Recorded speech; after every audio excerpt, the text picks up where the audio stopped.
Well, Chris, there's a potential political crisis brewing around the future of Suella Braverman as Home Secretary. And much as I'm glad you're here, I thought one editor is not enough in a crisis situation. I thought we could get three more.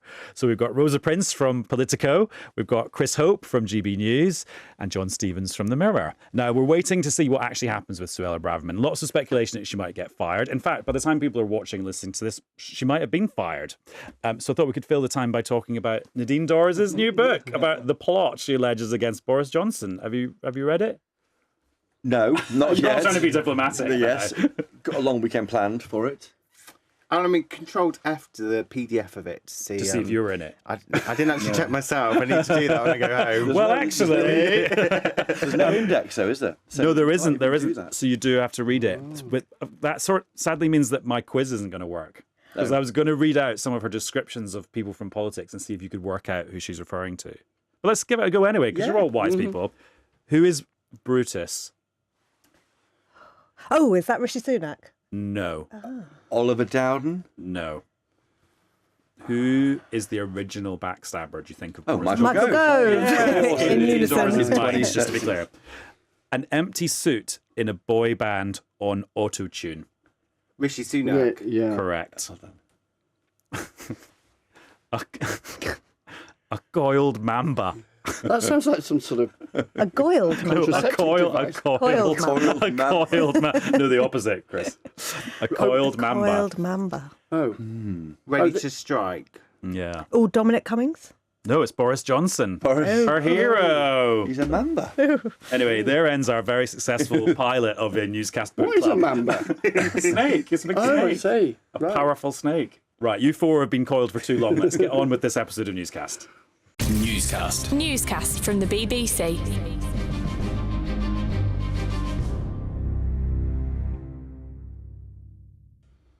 Hello, it's Adam in the studio. And Chris in the studio. And it's a super crammed studio today because we've got three guests to help us out with all the shenanigans happening in Westminster at the moment, which are focused on Suella Braverman, the Home Secretary. We'll dive into all the details, but first, Chris, just kind of give me a bit of a check of the atmos today. Like, where are we on the political crisis scale? I think we're quite a long way up it, actually, because a couple of things. So firstly, I mean, so Suella Braverman, ever since she's been Home Secretary under Rishi Sunak, has effectively had a licence to say stuff that lots of other ministers won't say or wouldn't say. And that's been, I think, useful to the Prime Minister up to a point. But once the frequency of those kind of jaw-dropping interventions became sort of, if not daily, then a couple of times a week or whatever, rather than once every 3 months, it starts getting tricky because it just starts dominating headlines all the time. And then the second thing with this latest one, this article that we'll come on to talk about in the Times on Thursday, there's the whole business of her basically undermining the boss. And so we heard today from Downing Street that in the back and forth that had happened yesterday about the content of this article, the Home Office had agreed to take some stuff out, but then actually sent it off to the Times with some other stuff in it that Downing Street didn't want in it. And so you had Downing Street today saying that she had undermined them. And if you put yourself in your own workplace, you ignore the boss, you undermine the boss, and then you humiliate the boss. Not usually the route to job security. Okay, we'll chew over what's going on then. After we've just looked at my beautifully annotated copy of Suella Braverman's article in the Times today, and I just wanted to sort of pick out the bits that seemed to me quite controversial and then get you guys to explain why. So she's talking about how the police should be handling these pro-Palestinian marches on Saturday, which is Armistice Day. And I mean, the whole subtext of it is that the police should have given her the power or given her advice to cancel it, so it didn't happen at all. Anyway, so she goes up. There's the first few paragraphs are kind of okay. Then you get to the bit where she says these marchers, she calls them hate marchers, a phrase I do not resile from. Rosa, why was that such a red flag to some people? Because she'd said it a couple of days ago and everyone got very upset. I think the people who are on the marches will say that they're not filled with hatred and that the reason they're doing it is because they have concerns about what's happening in Gaza. You may agree or disagree about that, but the fact that she, as the Home Secretary, is voicing those sentiments is pretty partial, pretty controversial, and I think Downing Street probably didn't want her to say it again. Okay, then, Chris, a few sentences later, she says, I do not believe that these marches are merely a cry for help for Gaza. They're an assertion of primacy by certain groups, particularly Islamists, of the kind we're more used to seeing in Northern Ireland. Well, That's an absolutely hot button issue to say Northern Ireland. I mean, no one should really raise Northern Ireland in relate to a kind of a British context. That's its own unique circumstances, and that would have been clearly a problem for number 10 if they saw any mention of Northern Ireland. And I think Ulster is in the following sentence there. So this language is so difficult, and to try and even go there, given the sensitivity of Northern Ireland, was clearly wrong. Right, John, you then get the really, really juicy bit, as if that wasn't juicy enough. She goes on, unfortunately, there's a perception that senior police officers play favourites when it comes to protesters. During COVID, why was it that lockdown objectives were given no quarter by public order police, yet Black Lives Matters demonstrators were enabled, allowed to break rules, and even greeted with officers taking the knee? So the police are meant to be operationally independent. Ministers are meant to let them get on with their job to some extent. I mean, we saw Rishi Sunak out this week. He was saying that the Met Commissioner will be held responsible for what happens on Saturday. But this is going further than that. This is much stronger. And this suggestion that the police aren't being fair with how they're dealing with officers is obviously quite an inflammatory thing to say and is really kind of ramping up the rhetoric. And let's get some reaction to those comments from Neil Basu, former Met senior police officer who's being interviewed on our sister podcast, which is presented by Nick and Amal from the Today programme. Now, if we get to a point where the politician of the day, whoever they are, whatever their views, whatever they are allowed to effectively use the police to direct against their personal bête noirs, that is a very dangerous place to be. We are in danger of turning the police into a arm of the state directed by politicians. And I've sat with senior police officers and politicians from all kinds of countries who fell off their chair when I described that operational independence to them, while sitting next to their Secretary of State who laughed. I won't tell you the country, but their view was, it is our job to direct the police to do as they are told. If you're a member of the public listening to this podcast, be very careful if that's what happens to you. I mean, GB News viewers today have been emailing us a lot saying, what's wrong with what she said? And why can't you say that? And it's clear that the police take a different approach on a Black Lives Matter march to maybe one involving football fans, as the Home Secretary said in that article. So I think it is a point. I think the police have made a bed for themselves when they take the knee, when they have gone towards political posturing in recent years. This is the kind of result. They become part of the conversation, and they shouldn't be. And we think back, don't we, to in the old days when the police get involved in anything, and the line from the PM in the chamber is, let the police go where they must go. I'm not involved, and that's something to be cherished, isn't it? Really, it has been lost quite recently, I think, and that's what we're seeing today. But I don't think Suella Braverman is really trying to change the way that those marches are policed. I don't think that's her aim. I don't think she's worried about whether the point she makes is being taken up and anybody acting on it.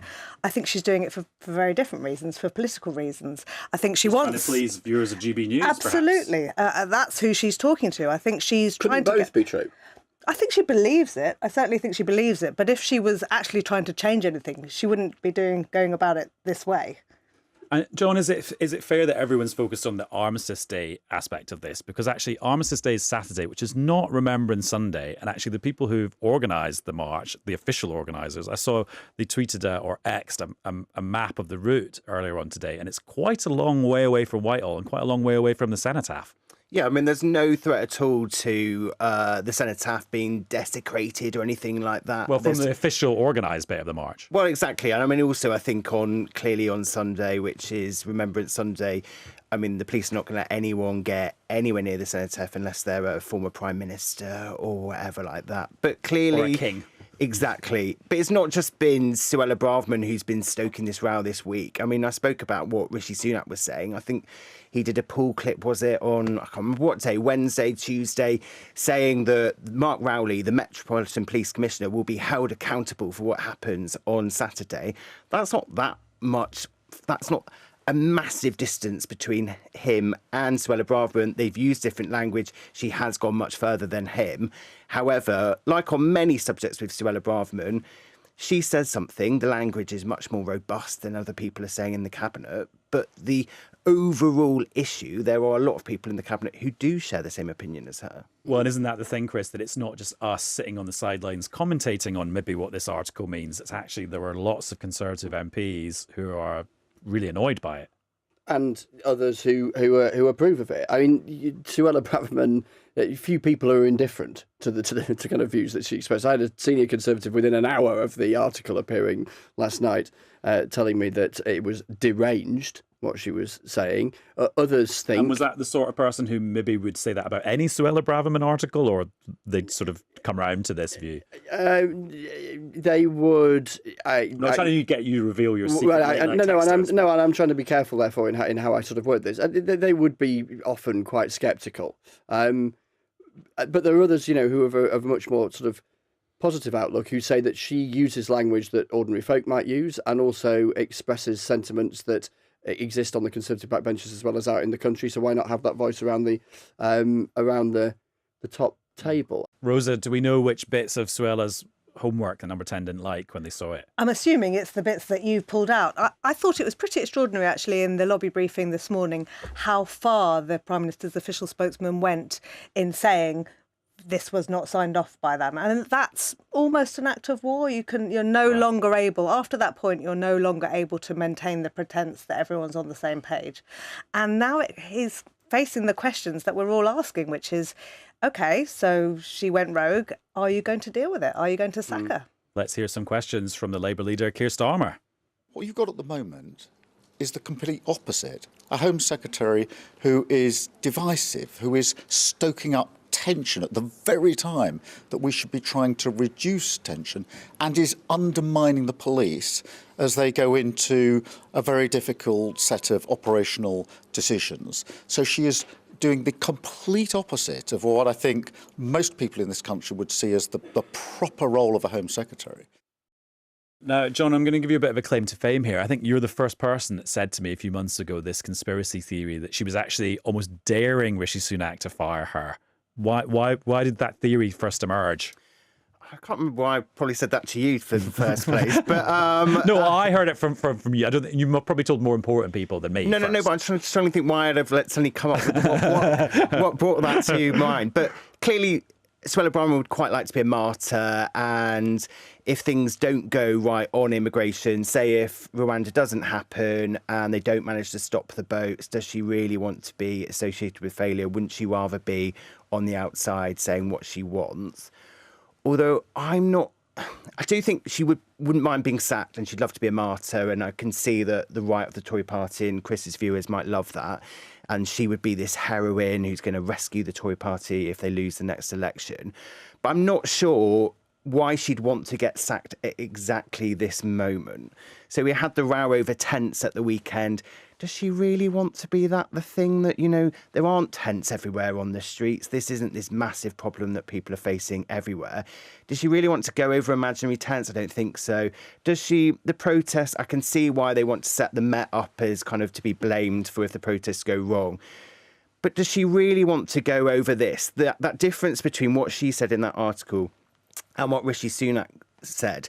I mean, there isn't a massive policy difference between them there. There's a lot of people in the cabinet who do think the police haven't been fair in how they've been dealing with this.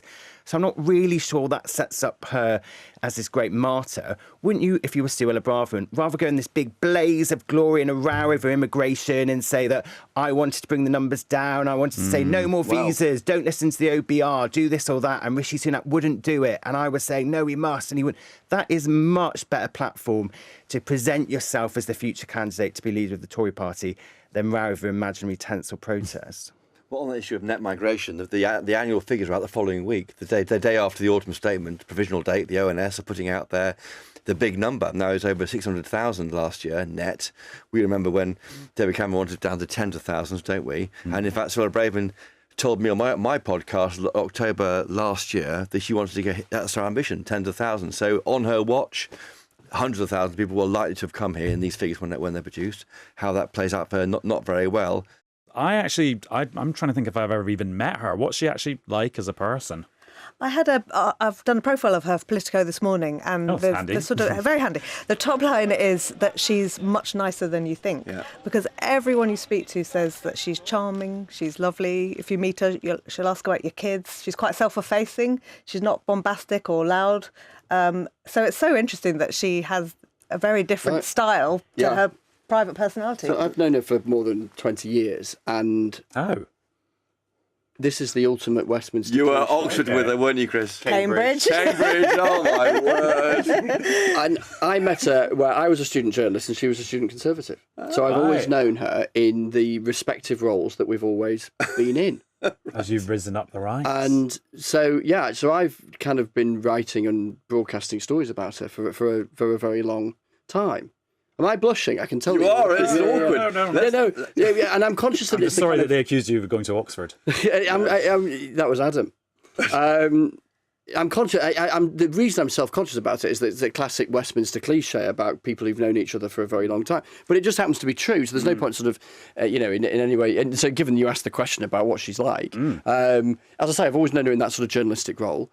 And I think, as you were saying, that she is self-effacing. She is.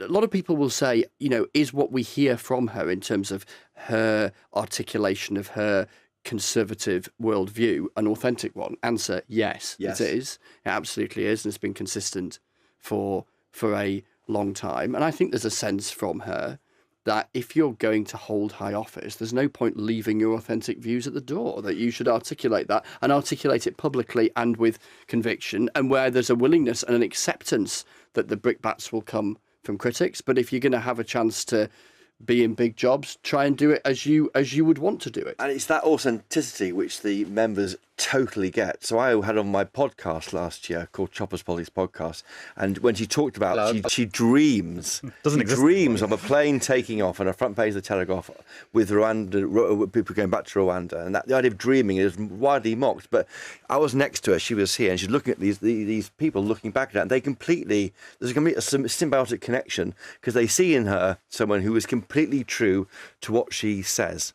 And she's authenticity shines completely through like a beacon, and I think that is what works with the members. Well, I was going to say two things. One of them is related to that. I was in her speech at the Conservative Party conference in Manchester a couple of months ago, and I thought she'd had a bit of a kind of speech-giving upgrade. She was much, much more theatrical, and I thought, hang on, you're adopting her persona now, and there's no crime in that, but she was obviously allying her genuinely held views with a more kind of punchier performance.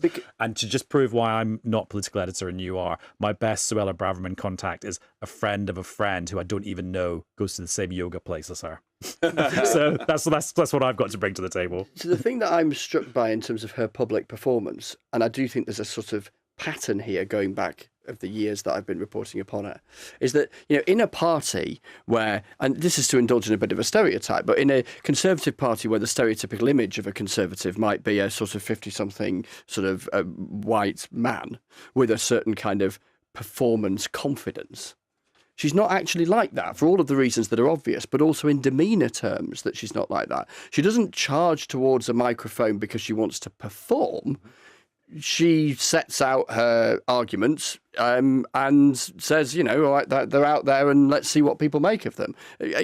Knowing that obviously some of them, particularly the more sort of colourful ones, are going to provoke quite a view. But, you'll have some people who are performative politicians because they relish the camera and relish the stage to a degree for its own sake. And I'm not sure that's the kind of politician she is, actually. She's also Braverman, but is brave. That when she came out and stood for leadership last year on, I think it's Robert Peston's nighttime programme, no one saw it coming. It completely surprised everybody. And everyone thought, everyone thought, No one saw the programme. Well, it happened. It was on Twitter. It was watched a bit. It was brave and it was brazen because at that point, Boris Johnson was still Prime Minister. Boris Johnson was still Prime Minister on that night. So to declare you wanted to be a candidate in the leadership race, which didn't even exist, was brazen. And the next morning, she went on the Today programme while still Attorney General and did an interview. And I think Nick Robinson introduced it and said, we're in a strange position here. We've got a minister, but she's not on the broadcast round. She's kind of representing herself, but while still a minister, and saying why she wants to be Tory minister. Yeah, no, I remember that so clearly because that was the proof that we were in a different era where the old rules, or not even that old, the rules just didn't apply anymore. Rose, I've got a thought about the whole thing around Suella Braverman and her longer-term ambitions, which are clearly real. But actually, if you're in her mind and you're thinking, and she's thinking, and what do you do, and the longer-term ambitions, and you're currently the Home Secretary, one of the giant offices of state, and you're thinking, who knows how the next election turns out, but if you look at the polls now, it suggests that the gig she might be going for will be leader of the opposition rather than anything else. And of course, if Rishi Sunak wins the election, then he carries on as Prime Minister. Then, I don't know, is it better to be Home Secretary or be dreaming about being the leader of the opposition maybe at some point in the future? You know, it's a big thing to... car. It's a big thing to walk away from or contribute towards the prospect that you might be moved out of. I think that she's in a pretty good position, actually. I think that she kind of doesn't mind if she's sacked or not. I think she enjoys being Home Secretary. I think she likes the attention that her outbursts get. I think if she stays as Home Secretary, she wants to keep doing them. So she'll be Home Secretary on her terms. And if he can't let her do that, then she'll go. And yeah, she'll be this martyr figure, as we discussed, and everyone will pay attention to whatever she says. Going back to Nadine Dorries has been causing all sorts of problems for Number 10. Now, that's going to be writ large if Suella Braverman is on the backbenches, popping up every time the immigration figures come out or the Rwanda her ruling. writing skills is good. Exactly. I mean, I think in a way it would be better for her if they lose on Rwanda, because she's going to, unleash all sorts of rhetoric against the lefty lawyers and the judges and so on. So I think she's in a pretty good place. And I think that conversely, that means that Rishi Sunak is in a really bad place, because either way, if he keeps her or he sacks her, it's not going to look good for him. There's also a model for this in the not too distant past of someone who did have one of the great offices of state and then quit it. Boris Johnson was Foreign Secretary, quit that. He still managed to get a whole load of attention on the backbenches saying what he wanted. He's got a very interesting turn of phrase. Suella Braverman quite often has an interesting turn of phrase that if you were Suella Braverman, you think, well, fine, I was Home Secretary, I've done that, tick that boss. Go on the backbenches, get a load of attention, and there is a potential way to come back. And Chris, it was interesting when you said Home Secretary is a great office of state. Like, of course it is. But I can't help but think about a few months ago when Suella Braverman got fired for being Home Secretary for sending some emails to herself and then showing it to some of her allies. And then she got replaced by, Grant Shapps for how many days? Come on, trivia experts. 8. 6, Not a lot of days. And then guess who came back as Home Secretary? Suella Braverman. And then that was hot on the heels of, who was it? Was it Michelle Donnellan, who was made Education Secretary for one day during the weirdest days at the end of Boris Johnson. And I'm just wondering if these offices, obviously they're important, but are they as important in the olden days when they were proper giant offices of state? These seem to be sort of like traded round, like, I don't know, like football stickers. Is nostalgia what it used to be? I don't know. The other thing that's intriguing on the whole business of Suella Braverman is that some of those around the Prime Minister today were sort of pointing towards the ministerial code, the rule book that governs being a minister, and sort of raising a quizzical eyebrow about it, given the whole business of the edits that weren't then put in the final article and all that kind of stuff. Of course, Rishi Sunak was very relaxed about the ministerial code a year or so ago when he reappointed a Home Secretary after she'd broken it under Liz Truss. So, does the ministerial code matter? Question mark. Well, it does. Look at it. 8.2. It does talk about all major Have you interviews. got a handwritten copy of the ministerial code there? I've written it out. It's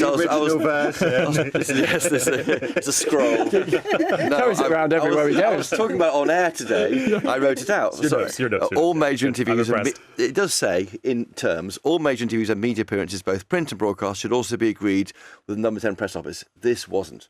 So it's a prima facie. 8.2 is breached. Of course, we all know politics is politics, and the PM can fire who he wants. So is it about approving the appearance or actually what is said in the appearance? Yes. Well, the other part of it is the other part of it, John, is all major announcements, speeches, press releases, new policy initiatives should be cleared and in draft with the Number 10 press office. I mean, I'm sure if you're Suella Braverman, you can dance around and find some way and be like, it's not totally clear. I think we all know that clearly the idea is you get stuff cleared by Number 10, which didn't get cleared by Number 10. Totally. Is there like a Suella Braverman standing army amongst the Conservative Parliamentary Party? How big is it? It's called the New Conservatives. There's 30 of them. They've been saying how they're quite keen. Like Danny Kruger, Miriam Cates, these people think they're shaping the future of the Tory party post-election. There's that gang. There's the Common Sense group, which is John Hayes' guys. That's like 60 of them. Lots of crossover too. But there's, maybe it's a fifth of the party. It's not more than the biggest group, of course, as we know, is this caucus called the One Nation group, chaired by Damien Green. That's as many as 200, I think, or so. So yes, there's a lot, but it is on the margins of the party, not the majority. And they don't always move as one group. Correct. So that I'm sure that John Hayes will back Suella Braverman, whatever. But we veteran know that Tory there MP. are different MPs with different opinions. And we know some of her old supporters. Steve Baker was her biggest supporter in the last leadership election, has gone off her as like they've had a kind of difficult relationship in the last few months. They don't get on so well anymore. And so, yeah, you might get some of these people, but who knows who else might be a candidate at the time of the next Tory leadership election. And also, what is the selectorate post-election? Now, what no one's talking about is who is left after this landslide, if it happens in the polls. It's quite a moderate party.